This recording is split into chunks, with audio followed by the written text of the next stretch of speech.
Actually, let's go ahead and hop into Polar Night, our second map in the series.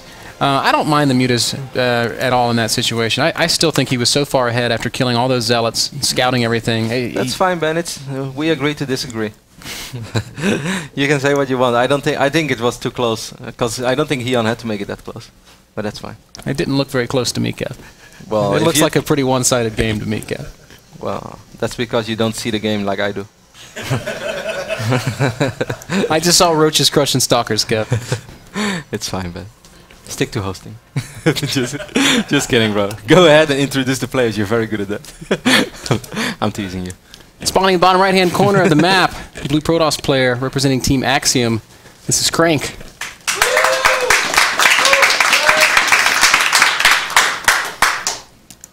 And up at the 12 o'clock position, the player who one-sidedly took game number 1 with excellent muta transitions and an overwhelming number of roaches, easily out-microing Crank and making more than enough roaches to win the game. It's Quantic Hyun.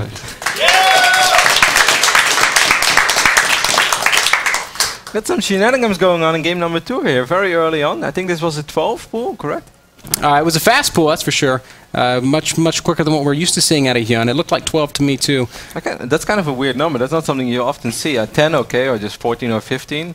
But 10, I mean 12, is kind of odd. Yeah, to me it says he wants to try and sneak 6 lings into his opponent's base and then drone up behind it, maybe do a little bit of damage early on, kind of old-school Nurchio style. Against the Nexus first, it could be pretty damn good. I would say so, Kev, as that spawning pool is going to go ahead and finish, and the question is going to become how many Zerglings will Hyun commit to? And Crank also has the pylon in the back of his base. Oh, dear. This could get pretty dicey. He might be guaranteed to lose this Nexus. We'll see. Probes can fight well against lings if it's only 6 lings, but now we see it's going to be 8, and might it be 10? Well, we're gonna have to wait. There is a drone going out, so Hyun's going to be expanding off of this. This is going to be it's going to be these 8 lings for now, but 8 lings is very annoying to deal with. It's going to take a very long time for before Crank has a zealot out. He might be forced. I don't think he can make it a full wall off. Did he scout? He didn't even see it either with his probe, because his probe was hiding behind the natural. He might have some sort of idea that it was all a little late, but I don't think he's going to have enough time to make it a complete wall up. I don't think he has money for it. It's going to be close. Even if he does get the complete wall off down, I feel like these lings can bash through. Yeah. They're going to focus down actually, that the only 2 pylon. lings are attacking this pylon, and the pylons regenerate a lot of HP very quickly. Wow, Crank is actually able to survive this. That's crazy. And Hyun's early game gamble doesn't really pay off, in spite of the fact that it really looked like it would.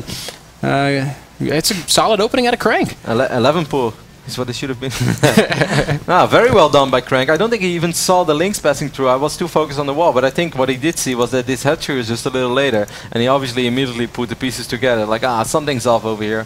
He would still love to run by, because a single cannon sure has quite a bit of DPS, but 8 Zerglings, if they run by, 4 or 5 of them are going to survive. And if you have 4 slow Zerglings in your base in this phase of the game, that's no fun. Crank trying to be extra safe, doesn't want 1 probe to get picked off and lings to funnel through. He's got 2 on hold position in that gap as he waits for this zealot to pop out. But beyond that, pretty solid little opening here for Crank. Hyun's going to try to make up for the economic setback by double expanding. This probe is like nothing to see here, man. Slips right out, and slow lings are going to have a hard time running it down. So that should turn into a great scout for Crank. 20 harvesters to 27 right now. It'll be a while before Hyun's able to overtake Crank in the worker count. I think this would be a very good, even though +1 is being resourced already, so I don't think we're going to see it. But I think this would have been a reasonable game to open up with Phoenixes as well, because I think he would have been able to do a lot of damage, because Hyun's economy is so delayed that Queens are going to be very important. If you pick Queens up in that phase of the game, you can do something with Zealots and Phoenixes. I think that would have been really smart. Just following up with Gateway Aggression is not the wrong choice either, but if Hyun scouts it in time, then it could still get kind of rough. Seeing Immortal go down. Maybe it's going to be the same push as he did against Scarlet in the round of 32, which is basically what we saw yesterday a few times from us. But it's obviously going to be a little later, because despite holding this off very early on, he did lose quite a bit of resources with that extra pylon and having that gateway over there. It slowed him down a little bit. Probe Scout manages to get back home with enough life to at least continue mining minerals. 34 drones to 38 probes, man. Still Crank ahead economically. That +1 upgrade going to finish up pretty soon. What do you think he's going to follow this up with? Robo's down. I think we're just going to see a lot of gates. I think Crank's going to stick on 2 bases once more. We see 4, 5 gateways being wiped in. Well, if we weren't sure yet, we're pretty sure right now. He's on 38 probes. So he's not even going to take these additional. Wow, this is just going to be a ridiculous amount of Stalkers, Zealots. And maybe a Warp Prism? Did he cancel the... It's the Roddy build. Oh, it's a... Oh, no. The only game I don't mention my Roddy build, because I don't think he's going to do it. It's the Roddy build. 8-gate Warp Prism all in. I think this is a pretty brilliant follow-up here, given that he knows he was playing against early pool. Hyun has no Roach Warren that I've seen. He's going to be on Zergling only against a +1 mass gateway army. This is so strong. He should definitely get an Observer as well, as Observer is very important to take away creep. 12 drones are on the way. I think this is almost going to be impossible to stop for Hyun. Like, this was a dream opening for the Roddy build. He slowed everything down. And the best thing about this build is that it doesn't really get slowed down by the fact that you have to worry about keeping Finance alive, because you got this Prism. He's following this up with an Immortal, and that's something that makes me a little sad, man. Because I think it would have been better if you would have gone with Observer. I think he's going to fly to the main. Go right into the main. And he's going to force field the ramp, and it's just going to be over. Because then he's going to wipe in 7 Zealots, and there's no way that Hyun can ever have enough DPS to deal with 7 Zealots, unless all of his units are in the right position, but I don't think there will be. Yeah, Hyun has not seen any of this. He has no idea. There's the force field.